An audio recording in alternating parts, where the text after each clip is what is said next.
सुहानी एक संस्कारी और घरेलू बहू थी।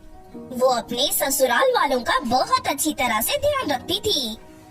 लेकिन सुहानी की सास चारुलता अपने आप को बहुत मॉडर्न समझती थी। उसे साड़ी पहनना बिल्कुल पसंद नहीं था। वो जीन्स और टॉप पहना करती थी। चारुलता रोज शाम को अपनी सहेलियों के साथ बैठकर ताश खेला करती थी और क्लब में जाकर डांस भी करती थी। देखिए मम्मी जी, आप रोज देर रात घर आती हैं। ये ठीक बात नहीं है। आस पड़ोस के लोग तरह तरह की बातें करते हैं। ये सुनकर चारुलता बहुत गुस्सा हो जाती है। अरे तो गांव से आई एक गंवार लड़की मुझे सिखाएगी? मैं आज के जमाने की मॉडर्न औरत हूँ। मैं तो अपने पति की भी बात नहीं सुनती। फिर तू कौन होती है मुझे नसीहत देने वाली? लेकिन मम्मी जी मेरी बात सुनिए। देख अब ज्यादा चपड़ चपड़ मत कर, वरना मेरा दिमाग खराब हो जाएगा। इतना कहकर चारुलता अपने कमरे में चली जाती है।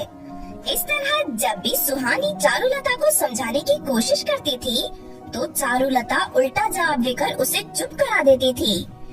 वहीं दूसरी तरफ सुहानी के घर के बगल वाले पेड़ पर एक चुड़ैल रहती थी। वो रोज सुहानी और उसकी सास की बातें सुना करती थी। अरे ये तो बहुत ही बदतमीज सास है। इसे तो अपनी बहू से बात करने की जरा भी तमीज नहीं है। लगता है मुझे इसे सबक सिखाना पड़ेगा। इस तरह कुछ दिन बीत जाते हैं।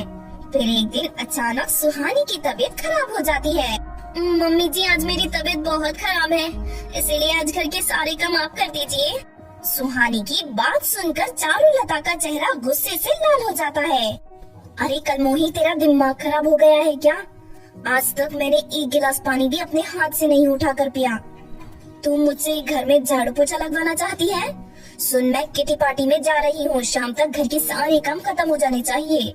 जाने के लिए देर हो रही है मुझे, मैं जा रही हूँ। आज शाम तक घर के सारे काम निपटा लेना। लेकिन जैसे ही चारुलता वहाँ से जाने लगती है कि तभी उसके सामने पेड़ वाली चुड़ैल आ जाती है। अरे कहाँ जा रही है मोटी? हे भगवान, मेरे घर में ये चुड़ैल कहाँ से आ गई? मैं तेरी अक्ल ठिकाने लगाने आई हूँ। तेरी बहू की तबीयत इतनी खराब है और तू किट्टी पार्टी में मजे करने जा रही है। चल सीधी तरह घर के सारे काम कर, वरना तेरी दोनों टांगे तोड़ दूंगी। चुड़ैल का ये भयानक रूप देखकर चारुलता डर जाती है। नहीं नहीं, मुझे कुछ मत करना, मैं घर के सारे काम कर दूंगी। चल जल्दी से झाड़ू पोछा लगाना शुरू कर दे। चारुलता घर के काम करना शुरू कर देती है। उधर चुड़ैल सोफे पर बैठकर मोबाइल में यूट्यूब देखने लगती है। फिर घर के सारे काम खत्म करने के बाद चारुलता चुड़ैल से कहती है, चुड़ैल जी मैंने घर के सारे काम कर लिए। अरे अभी तक खाना बनाना बाकी है, चल रसोई घर में जाकर खाना बना। फिर थोड़ी देर के बाद चारुलता घर के सभी लोगों के लिए खाना तैयार कर लेती है। देखिए चुड़ैल जी, मैंने खाना बना लिया है। क्या अब मैं किटी पार्टी में जा सकती हूँ?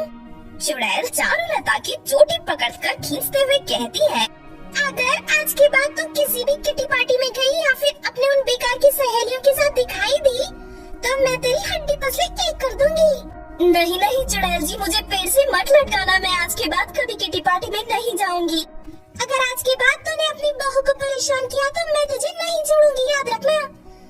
चल अब अपनी बहू से माफी मांग। मुझे माफ कर दो बहू, मैं हमेशा तुझे परेशान किया है, मुझे माफ कर दे। अरे नहीं नहीं मम्मी जी, कोई बात नहीं, आप तो मेरी माँ जैसी है।